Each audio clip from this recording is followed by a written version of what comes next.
مولانا وحید الدین خان اپنی والدہ کے بارے میں بتاتے ہیں کہ میری والدہ کا نام زیب النساء تھا۔ وہ ضلع اعظم گڑھ یوپی کے ایک گاؤں سنجر پور میں 19ویں صدی کے آخر میں پیدا ہوئیں اور 8 اکتوبر 1985 میں دہلی میں ان کا انتقال ہوا، جبکہ ان کی عمر 100 سال کے قریب ہو چکی تھی۔ میری والدہ کی تعلیم اگرچہ بہت معمولی تھی، مگر وہ نہایت ذہین اور جرأت مند خاتون تھی۔ قدیم خواتین کی طرح تمام شریفانہ اوصاف ان کے اندر مکمل طور پر موجود تھے۔ میری والدہ میں وہ تمام اخلاقی خوبیاں درجہ کمال میں پائی جاتی تھیں جو قدیم زمانے کی خواتین کا خاصہ ہوا کرتی تھی، مگر اسی کے ساتھ ان کے اندر ایک استثنائی صفت موجود تھی جو عام طور پر ماؤں کے اندر نہیں ہوتی، اور وہ ہے اپنے بچوں کے ساتھ لاڈ پیار یعنی پیمپرنگ کا معاملہ نہ کرنا۔ وہ ہم لوگوں کو مارتی نہیں تھی، مگر عام ماؤں والا لاڈ پیار بھی نہیں کرتی تھی۔ وہ اپنے بارے میں اکثر کہتی تھی کہ میں نے اپنے بچوں کو ہمیشہ ڈانٹ کر رکھا۔ والدہ کی یہ دو طرفہ صفت میرے بہت کام آئی۔ اسی بنا پر یہ ممکن ہوا کہ وہ اعلیٰ سطح پر میری کردار سازی کر سکے۔ تعلیم کی کمی کی بنا پر وہ اگرچہ کردار سازی یا کیریکٹر بلڈنگ کے الفاظ سے واقف نہ تھی، مگر یہ صفت فطری طور پر ان کے اندر کامل درجے میں پائی جاتی تھی۔ اخلاقی معاملات میں وہ نہایت سختی کے ساتھ میری نگرانی کرتی تھی۔ انہوں نے تقریباً منصوبہ بند انداز میں میرے اندر اعلیٰ انسانی اوصاف پیدا کرنے کی کوشش کی۔ مثلاً محنت اور تواضع کی صفت پیدا کرنے کے لیے انہوں نے 2 بکری خریدی اور مجھے اس کے چرانے کے کام پر لگا دیا۔ والدہ کے اسی مزاج کی بنا پر یہ ممکن ہوا کہ مجھے اپنے بچپن میں یہ نسبت بھی حاصل ہوئی کہ میں نے بکریاں چرائیں۔ میری والدہ کا یہ حال تھا کہ وہ اپنی پوری زندگی میں کبھی جھوٹ نہیں بولی۔ انہوں نے کبھی منافقانہ انداز اختیار نہیں کیا۔ اصولی معاملات میں ان کا رویہ ہمیشہ غیر مصالحانہ ہوا کرتا تھا۔ وہ سخت محنت کرتی تھی، مگر انہوں نے کبھی کسی سے کسی چیز کو مانگنا پسند نہیں کیا۔ ان کی صاف گوئی کا یہ حال تھا کہ کوئی بھی آدمی انہیں اس سے روک نہیں سکتا تھا کہ وہ بات کو کھلے طور پر اس کی بے آمیز صورت میں بیان کر دے۔ وہ اخلاق فاضلہ کے الفاظ سے ناآشنا تھی، مگر عملاً یہ حال تھا کہ وہ اپنی ساری زندگی اخلاق فاضلہ کا پیکر بنی رہی۔ اپنے مزاج کی بنا پر انہیں ہماری مادی مستقبل کی زیادہ پرواہ نہیں ہوتی تھی۔ جہاں تک مجھے یاد ہے انہوں نے کبھی مجھ سے کمانے کی بات نہیں کی، مگر جہاں تک اخلاق کا تعلق ہے وہ نہایت سختی کے ساتھ اس کی نگرانی کرتی تھی۔ وہ رات اور دن میرے اوپر اخلاقی محاسب بنی رہتی تھی۔ وہ کبھی اس کو برداشت نہیں کرتی تھی کہ ان کے بچوں کے اندر ادنا درجے میں بھی پست کرداری جیسی کوئی بات پیدا ہو۔ میرے والد فرید الدین خان کا انتقال میرے بچپن میں 30 دسمبر 1929 کو ہوا۔ میں اپنی پیدائش 1924 سے لے کر تقریباً 15 سال تک ان کے ساتھ گاؤں میں رہا۔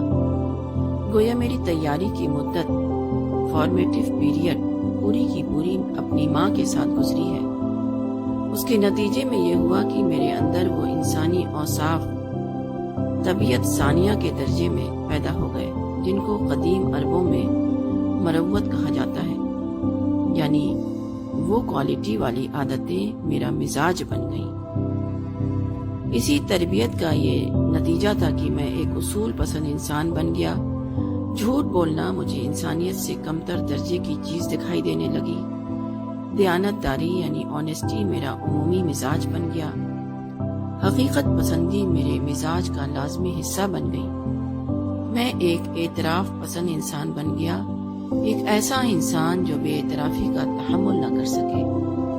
اگر میں یہ کہوں تو مبالغہ نہ ہوگا کہ اپنی والدہ کی طرف سے مجھے اپنے بچپن میں وہ چیز ملی جس کو حدیث میں خیارکم فی الجاہلیہ کے الفاظ میں بیان کیا گیا ہے۔ میری والدہ کے اندر جو اخلاقی صفات تھیں وہ قدیم زمانے میں خواتین کے اندر عام طور پر ہوا کرتی تھی۔ اس معاملے میں میری والدہ کی حیثیت کسی استثنائی خاتون کی نہ تھی، مگر ایک معاملے میں وہ ضرور استثنائی خاتون کی حیثیت رکھتی تھی، وہ یہ کہ وہ اپنے بچوں کے ساتھ لاڈ پیار یعنی پیمپرنگ کا معاملہ کبھی نہیں کرتی تھی۔ اپنے بچوں کے ساتھ ان کو وہی محبت تھی جو ہر ماں کو ہوتی ہے، مگر وہ اس بات کو بھی جانتی تھی کہ لاڈ پیار بچوں کو صرف بگاڑتا ہے۔ چنانچہ اپنے بچوں کے ساتھ ان کا معاملہ مکمل طور پر ایک حقیقت پسند ماں جیسا ہوتا تھا۔ وہ اپنے بارے میں اکثر کہتی تھی کہ میں نے اپنے بچوں کو ہمیشہ ڈانٹ کر رکھا۔ میری والدہ کی یہی وہ استثنائی صفت ہے جس نے انہیں اس قابل بنایا کہ وہ میرے لیے کردار ساز ماں کا رول ادا کر سکیں۔ ایک ربانی مشن کو چلانے کے لیے ایسی شخصیت کی ضرورت ہوتی ہے جس کے اندر مکمل طور پر غیر مصالحانہ مزاج ہو، اس کے اندر کامل حقیقت پسندی ہو، اصول کے معاملے میں اس کی حساسیت بہت زیادہ بڑھی ہوئی ہو، اس کے اندر ایکسپلائٹیشن کا مزاج بالکل نہ پایا جاتا ہو، انسانیت کے حق میں اس کے دل میں شفقت اور خیر خواہی کے جذبات بھرے ہوئے ہوں۔ مادی حقیقتوں کے مقابلے میں غیر مادی حقیقتیں اس کو زیادہ اہم دکھائی دیں۔ حق کے معاملے میں وہ کسی کی ملامت کی پرواہ نہ کرے، کوئی بھی مادی انٹرسٹ اسے اس کے راستے سے ہٹانے والا ثابت نہ ہو۔ لوگوں کے منفی رویے کے باوجود وہ ہمیشہ مثبت رویے پر قائم رہے، کسی بھی حال میں وہ بے اعترافی کا تحمل نہ کر سکتا ہو۔ تحدیث نعمت کے طور پر میں یہ کہہ سکتا ہوں کہ والدہ کی تربیت نے میرے اندر مذکورہ صفات بخوبی طور پر پیدا کر دی۔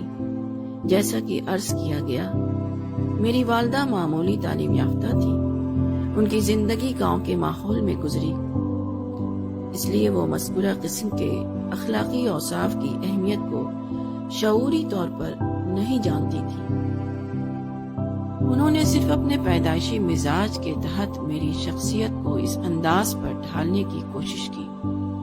تاہم یہ واقعہ ہے کہ اگر والدہ نے اس نہج پر یعنی اس طریقے پر میری شخصیت سازی نہ کی ہوتی تو میں ہرگز اس قابل نہ بنتا کہ میں اس دعوتی اور تعمیری مشن کو چلا سکوں جس کو میں نے اپنا مقصد حیات بنایا ہے۔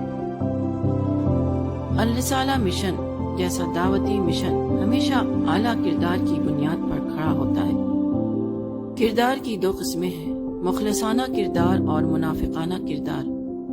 منافقانہ کردار کی بنیاد پر ایک سیاسی کاروبار تو کیا جا سکتا ہے، مگر ایک سچا مشن صرف مخلصانہ کردار کی بنیاد پر کھڑا ہوتا ہے۔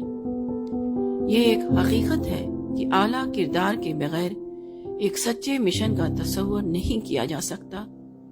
اعلیٰ کردار نہیں تو مشن بھی نہیں۔ میرے تجربے کے مطابق ہر ماں امکانی طور پر انہی اوصاف کی حامل ہوتی ہے جن کا ذکر میں نے اپنی ماں کے حوالے سے کیا ہے، مگر ماؤں کی ایک عمومی کمزوری نے انہیں محروم کر دیا کہ وہ اپنی اولاد کے حق میں وہ تعمیری کردار ادا کر سکے جو میری ماں نے میرے حق میں ادا کیا۔ یہ کمزوری وہی ہے جس کو پیمپرنگ کہا جاتا ہے۔ ہر ماں کو اپنے بچے سے بے پناہ محبت ہوتی ہے۔ میری والدہ میں یہ صفت تھی کہ وہ اپنی محبت کو اپنی عقل کے تابع رکھتی تھی، اس لیے وہ لاڈ پیار کی تباہ کن غلطی سے بچی رہی۔ میرا احساس ہے کہ اگر مائیں صرف اپنی اس کمزوری پر قابو پا لیں تو وہ اپنی عمر ہی میں ایک نئی جنریشن پیدا کر سکتی ہیں، ایک ایسی جنریشن جو ایسے انسانوں پر مشتمل ہو جو صالح سماج بنانے کے لیے درکار ہے۔ یہ ایک معلوم حقیقت ہے کہ تمام انسان اپنی عمر کے مرحلہ تیاری فارمیٹیو پیریڈ میں ماؤں کے زیر تربیت ہوتے ہیں۔ یہ مائیں ان کو جیسا چاہیں ویسا بنا دیں۔ انسانیت کے نظام میں فطرت نے گویا انسان سازی کا چارج ماؤں کے سپرد کیا ہے اور اس کے مطابق انہیں ضروری صلاحیتیں بھی عطا کی ہیں۔ میں نے اپنی زندگی میں ذاتی طور پر اس حقیقت کا تجربہ کیا ہے۔ میرے نزدیک ہر ماں فطری طور پر ان مطلوب اوصاف کی حامل ہوتی ہے، مگر صرف ایک چیز ہے جس نے ماؤں کو اپنے اس تعمیری کردار کی ادائیگی سے محروم کر رکھا ہے، اور وہ ہے ماؤں کا اولاد کے لیے غیر ضروری لاڈ پیار۔